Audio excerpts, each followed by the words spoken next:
हाँ जी दोस्तों, मैंने प्लास्टिक इकट्ठा करके जला दिया है। क्या मैंने ये सही किया है?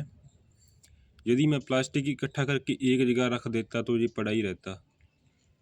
अब मैं इसको जला दिया है, इसका धुआं बन गया कार्बन डाइऑक्साइड, और इसके पेड़ पौधे हैं जो हमारे पर्यावरण इसको कार्बन को सोख लेगा, इसीलिए ये प्लास्टिक ख़त्म हो जाएगा और थोड़ा रह जाएगा।